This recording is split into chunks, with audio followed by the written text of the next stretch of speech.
Hey, everybody. Hope everybody's doing well today. I wanted to share something that was kind of touching, very touching. That happened a couple days ago. And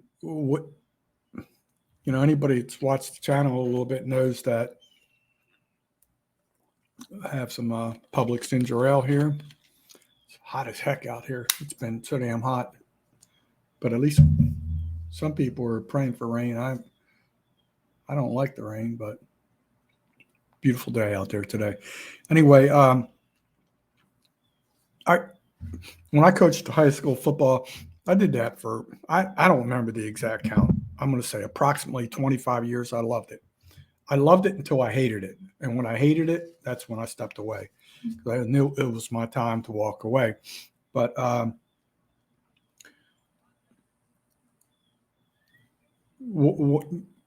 the best I wouldn't say the best, probably the most coachable athlete I've ever coached was a young man named Ryan Sides. And I've talked about him in the past. I think when I did a story time, I think it had something to do with Next Man Up or something like that. And he went on to shatter all kinds of records, not only for his high school, but a lot in the state and stuff like that. So and it's very hard to do in the state of Florida. There's so much competition and so many great athletes. But he was quarterback. I was his quarterback coach, and I was very hard on him. I was very hard on him and all the quarterbacks. I was hard on all the players. A lot of kids did not like me. But the quarterbacks, I was mostly hard on because I wanted them to excel and achieve. And Ryan did just that. So I mentioned before in the story time where I talked about quarterback Ryan Sides, he was in the battle for number one top. He was kept going back and forth in the top five in the state of Florida to be the number one quarterback statistically with passing yards and touchdowns and what have you. And we played when it was near the end of the season. We played a game in a monsoon when the other player who was in the top five, like real close, they were like real close in yardage, really close. They had their game rescheduled and then was basically able to play on a drier field. So if you know anything about football, you really can't throw the football. And we were a high-powered passing offense. So Ryan was kind of like handcuffed, so to speak, because he could not pass. Obviously, your ball's totally 100% waterlogged and it's got mud all over it. We're not playing on field turf. We're playing on grass and mud. So that really hampered him. He did that year. I forget what the year was, but he finished in the top 10 in the state of Florida, if I'm not mistaken. I think he was right around 5, 6, 7 in passing yards. And I think it's whatever you call that, QBR rate. I know the QBR rating is different in college, high school, and NFL, but he did some amazing things. So he and I haven't really talked that much. I mean, when about a year or two ago, when I was selling fish and tackle, he stopped and he did buy a rod and reel. I gave him a discount. Love that kid, cool kid, and but something just happened on Facebook that I want to share that was just it. And it almost made me feel validated as a coach. I know that's going to sound crazy, and I have not read this in a couple of days. I just kind of glanced down to it, and a football coach named Calvin Hudgens, who I coached with for a few years. He was the offensive coordinator, really smart mind, and he shared something and I'm going to try and read this without stuttering too much or looking like a babbling idiot. But it says, an open letter to parents from a high school football coach. I teach your son in school. I coach him on the field. I spend 6 quality hours with your son each day. I talk to his other teachers about his grades and set up tutoring when needed. We discuss behavior and discipline when needed. We talk about relationships with girls, friends, God, and you, the parents. I pick him up, take him home, and sometimes have to go out late to keep him out of trouble. I mean, I've misread that. I pick him up and take him home, and sometimes have to go out late to keep him out of trouble. Okay, I understand what that means now. I buy him lunch and snacks when he forgets to ask for lunch money. I monitor his social media postings and online activity. I invite and talk to colleges that fit him and his needs. I write recommendations to community leaders for those. Excuse me. I'm sorry. I'm getting flashbacks, so I'm getting a little tongue tied. I write recommendations to community leaders for those not going to college. I pray for him daily. Sometimes I put him above my own family time. I tell him I love you because I do. For a lot of you boys, I am you. And that was so powerful to see Coach Hudgens post that. But what was more powerful? Let me find this here. Here it is. This was totally unexpected. Totally unexpected. Oh crap! Hopefully, I can get this thing to open up. And this our All-State quarterback. He replied to this post. It caught me totally off guard. I was working, and it says, and to this day, I love you, and my family talks about you and Gary Golden. You guys are great men and great mentors, and the guidance has made me the man I am today.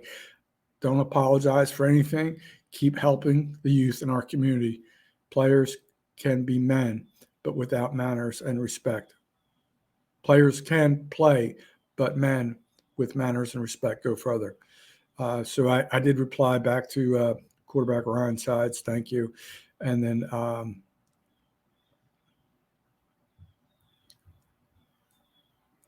Coach Hudgens also replied, Ryan Sides, thank you. Coach and I came with the same mentality about football, and that was to create great men using the sport. Coach Gary Golden, our vision works. Ryan Sides, I'm so proud of you, and it was so much fun coaching you. So yeah, I 100% concur. I mean, like,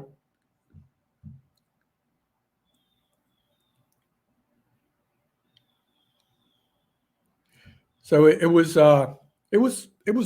crazy. It was we our school had always been a struggling program, just to not only because of demographics, but new schools opened up. We lost ability to get some of the inner city kids, and we were always perceived as soft. But through some hard coaching, and we were able to improve a great deal. We were never what I would say a threat in the overall Florida high school football community. I mean, we were definitely a threat because of our offense. Our defense did struggle at times, but with leadership from Ryan Sides and some other really good players, I mean, it was often we would put 400 yards in the air, and it was the only time that would not occur is if the weather was sloppy, and that's how Ryan Sides lost his potential opportunity for being one of the top 3 quarterbacks in the state of Florida on that particular year. I think he finished. I'm trying to remember this, but I haven't checked the stats in a while, You can go to maxpreps.com and find out that information. I don't have that readily available, but I think he finished in the top 2 or 3 overall for his career in the state of Florida. Do not quote me on that. I know he was way up there. He put up some ridiculous numbers. And if you can go to the story time, I wish I knew the episode. I probably should have prepared a little bit better. His stats were just out of this world. But good kid. Love the kid. Love the kid. The one thing I will say from my heart, in all honesty, of all the kids I've ever coached, I could curse at him or be so ticked off at him and stuff like that. And he never, ever showed he was never showed that he was rattled. And but the one thing that he always absorbed, if I told him, like a lot of times, I'm going to give you one example. A lot of times I would sit behind, we did a lot of shotgun offense. We were a spread offense, pass the ball. We were slinging it all over the field. A lot of times, one of the things we implemented, I don't remember if it was the offensive coordinator or myself or whatever it was, we were all on the same page for this. So as Ryan would approach break the huddle, and he would look at the defensive layout, he would either indicate 3, 2, 1, or 0, identifying the coverage. He would do that right above his basically his butt crack, and he's telling us what he sees. So we're trying to force him to comprehend and learn and develop habits to read the coverage. And then, he has full authority after that. If he needs to do check downs or whatever, he was really smart. His football IQ was off the charts. And let me tell you, Ryan was probably 5'8", maybe 5'9" if you stretched him on a rack or something. But he was so friggin' agile and he pulled stuff out of his behind all the time. I remember a lot of times, like I said in the previous video about him, he would a lot of things he would do. I'm like, yeah, we've been working on that. That's really cool. And then he would do stuff, and I would look at other coaches like, I never coached that. Like, that's all Ryan, And so it was so amazing. He was so gifted, so quick on his feet. But just to see that years later, that he's still acknowledging his old football coaches and in a positive way. And a lot of times, coaches are not always remembered favorably because they had to make tough decisions. They had to, do sometimes, as an assistant coach, you want to make a different decision, but the head coach is going to override you for whatever sorry, there's an aircraft going over. We're not too far from the Fort Myers airport. Not real close, but that sounds like a military aircraft. Sorry about that. But yeah, Ryan Sides did some just blow your mind stuff. But to see him post something like this on Facebook, and there was always that understanding, that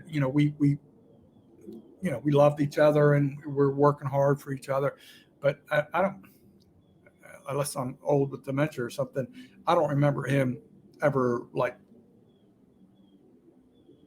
physically stating it like in writing or verbally, but there was always that mad respect for each other.